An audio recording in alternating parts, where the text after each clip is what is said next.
Bonjour et bienvenue dans ce nouvel épisode de Caput Mundi, le podcast qui parle de l'histoire de Rome, de sa fondation légendaire à sa chute.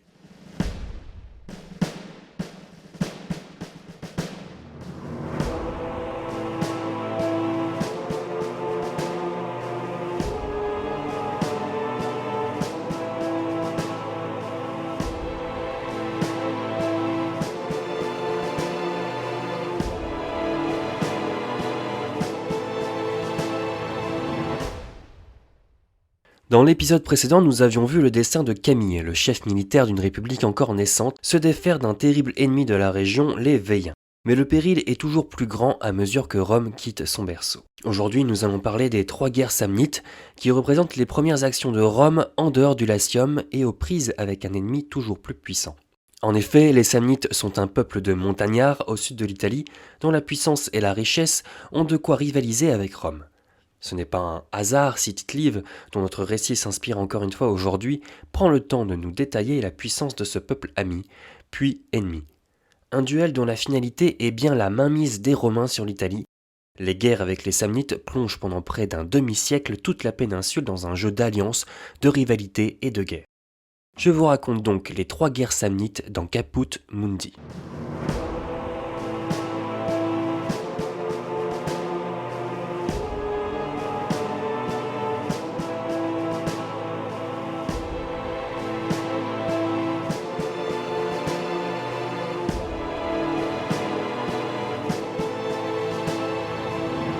Le dossier des guerres samnites est dense.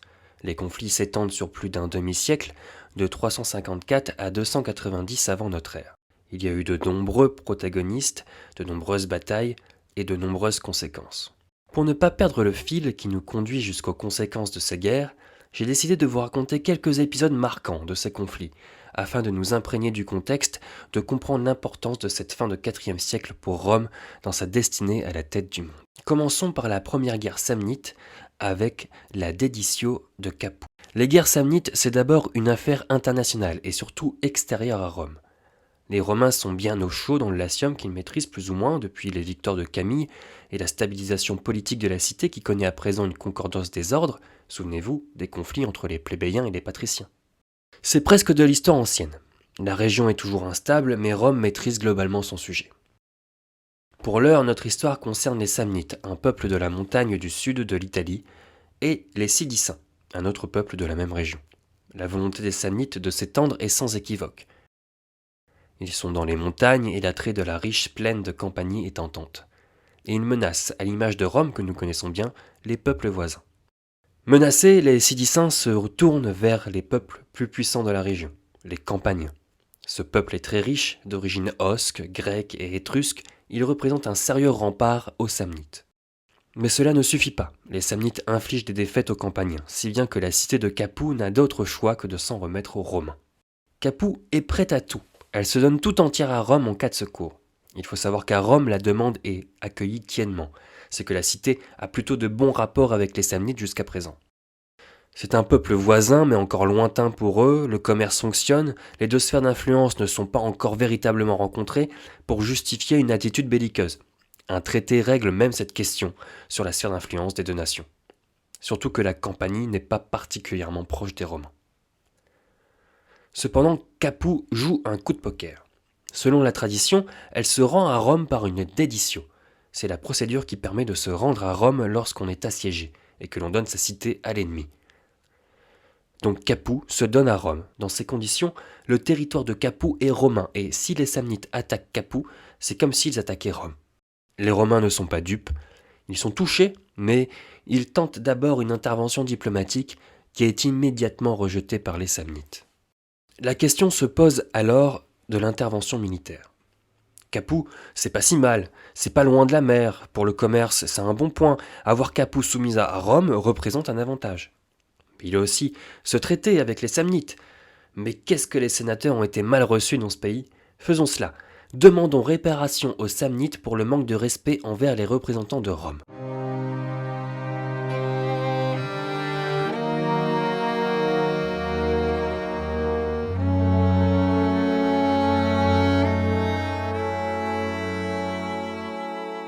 On se croirait dans un mauvais scénario de casus belli à la George Bush. Cela étant, les Romains envoient des festiaux chez les Samnites. J'ai déjà évoqué cette procédure dans l'épisode sur Tullus Hostilius. La procédure suit son cours et la guerre est déclarée. Ça va très vite. Les consuls prennent la tête d'une armée et entament une campagne hors de Rome, à la rencontre des Samnites, peuple qui, au passage, a une très solide réputation militaire. Au mont Gravius, près de Cume, en Campanie, les Romains et les Samnites se livrent à une âpre bataille, l'une des batailles les plus difficiles de l'histoire romaine jusqu'alors. Des combats toute la journée, une aisance pour les Samnites au combat et une pugnacité qui surprend les Samnites pour les Romains. Alors que la nuit approche, les Romains lancent un dernier assaut désespéré. C'est le coup de grâce pour le colosse samnite qui s'effondre. Les Romains ont gagné la bataille, mais pas encore la guerre. Les Samnites sont bel et bien encore prêts à en découdre.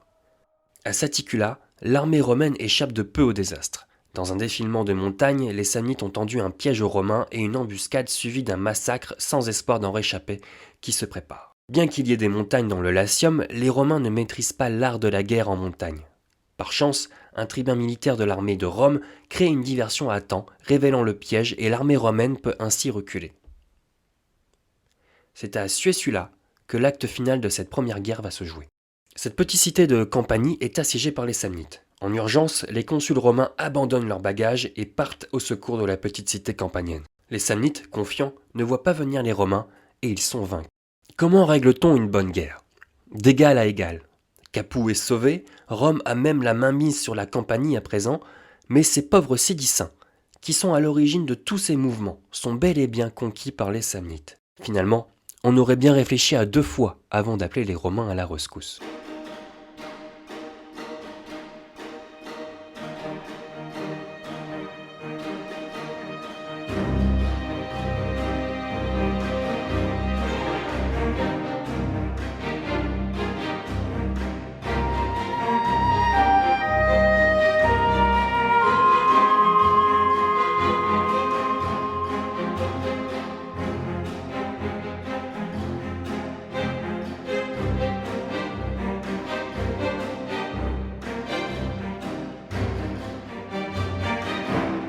Tout va pour le mieux dans le meilleur des mondes antiques. Les Samnites dominent la région, les Romains sont tempés et contrôlent désormais le nord de la Campanie. Les Romains et les Samnites sont revenus au traité d'antan. Qu'est-ce qui pourrait mal se passer à présent ? Eh bien, le second volet des guerres samnites commence avec l'affaire de Naples. Derrière ce titre à sensation se cache une fâcheuse habitude des Romains à se vexer. Naples est une cité grecque à l'époque. Et comme Rome est présente en Campanie, les rapports sont plus fréquents. L'hostilité de Naples à l'égard des Romains n'est plus à démontrer et les Romains ont envoyé des ambassades pour demander des réparations. Toutes ces ambassades ont été mal reçues.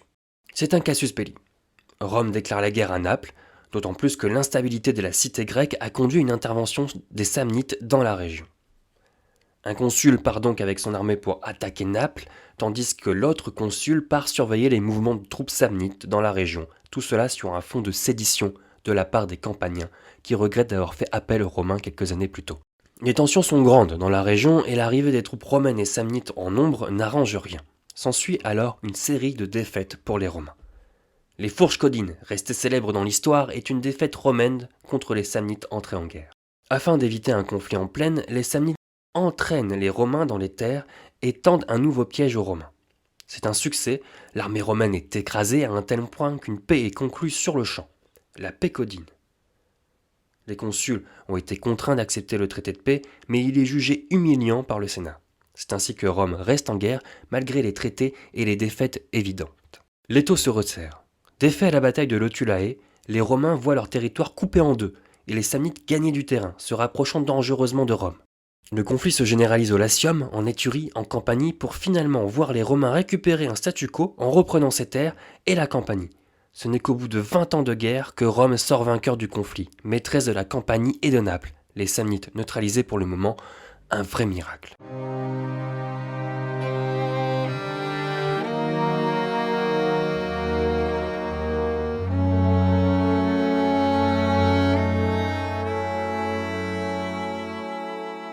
Mais Rome a des ambitions plus grandes et garde en tête le danger samnite. Alors que la cité éternelle cherche à consolider ses positions au sud, c'est toute l'Italie qui se soulève contre Rome. Les Samnites en tête. On se souvient de cette troisième guerre samnite comme la guerre italique.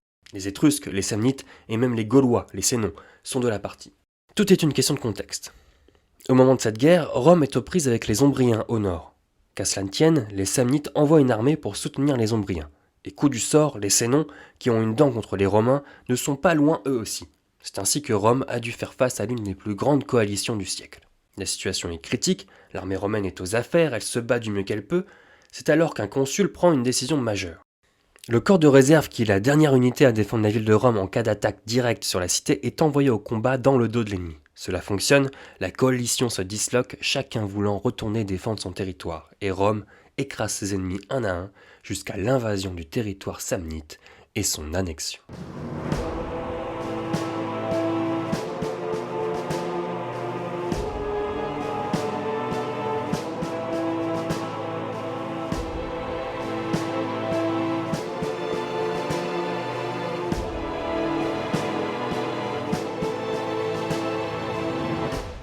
Nous pouvons dire que pour cette fois, Rome a eu de la chance et a su tirer son épingle du jeu, car si l'on reprend attentivement les guerres samnites, c'est l'histoire de catastrophes évitées de justesse et de défaites cinglantes. L'épisode des guerres samnites a occupé la péninsule pendant toute la seconde moitié du IVe siècle, avec tout un lot de conséquences pour Rome. Vous le savez, dans Caput Mundi, nous retraçons l'histoire de Rome, de sa fondation à sa chute, avec pour questionnement qu'est-ce qui a mené Rome à la tête du monde. Nous avions vu comment Rome s'était fondée, comment elle a pris le dessus sur sa cité-mère, sur le Latium et a aboli la monarchie. Aujourd'hui, nous sommes entrés dans un nouveau chapitre de l'histoire de Rome, l'expansion.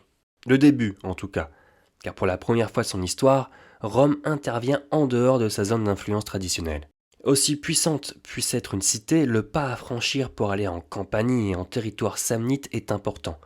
Nous l'avions vu, c'est d'abord un appel extérieur qui a fait venir les Romains à Capoue, puis Rome se comporte comme une puissance en expansion. Elle n'accepte pas le manque de respect, elle observe les forces en présence et pressent les intérêts économiques pour une nouvelle région. Aujourd'hui, nous nous sommes concentrés sur le sud de l'Italie, mais comme le montre la dernière guerre samnite, la pression vient également du nord. Et pour protéger Rome, il faut repousser les frontières de Rome, au sud comme au nord. Et l'on peut considérer la mission accomplie à l'issue du IVe siècle, car la grande majorité de l'Italie est soumise aux Romains. Il reste des peuples indépendants au nord, dont des Gaulois, des Grecs au sud, mais la civilisation étrusque et latine est bel et bien en train de devenir la civilisation romaine. C'est cette marche vers le sud que décrivait Dominique Briquel, une marche acharnée où les Romains ont dû faire preuve d'astuce et de courage, soit pour trouver des casus belli, car à Rome la guerre doit être une guerre juste, soit pour surmonter les revers de la guerre. Souvenez-vous des Romains, qui donnaient tout l'or de la cité pour échapper aux Gaulois. Ils sont bien loin du récit de Tite-Live sur les faits d'armes des consuls des guerres samnites. Je vous ai d'ailleurs épargné les noms des consuls. Souvenez-vous qu'il y a 2 consuls par an à Rome, maintenant que la politique interne est réglée, et que les 3 conflits s'étalent sur plusieurs décennies. Mais c'est à chaque fois, ou presque, des consuls différents. Ce n'est pas l'époque des généraux victorieux, l'époque des héros qui viennent sauver la cité, c'est l'époque du Sénat et de la cité, qui mène une âpre politique extérieure à son seul profit et sans s'en remettre à des personnages providentiels. Même si, attention, les hommes ne sont pas dénués de gloire, les triomphes sont célébrés à Rome après chaque victoire sur les Samnites, et les triomphes sont aussi nombreux que les triomphateurs. Mais c'est une œuvre collective et longue, loin des faits d'armes d'Alexandre le Grand et des grands empires qui se sont répandus vite au profit d'un général. Enfin, que pouvons-nous dire sur les Samnites qui ont occupé nos Romains pendant tout ce temps ? Les sources telles que Salluste, Diodore, Athénée nous disent volontiers que Rome a appris beaucoup de ce peuple dans l'art de la guerre. Certains diront même que les armes des Romains ont été inspirées des Samnites. Selon les historiens modernes, cela est peu probable car on observe une évolution du matériel militaire dans toute l'Italie romaine, Samnites compris. Il faut aussi savoir que pour un Romain, les Samnites, c'est un peu le passé. Leurs habits de guerre sont colorés, leurs casques ornés de plumes et brillants, des rituels morbides pour faire la guerre, correspond à des pratiques archaïques de la guerre que les Romains ont abandonnées depuis longtemps.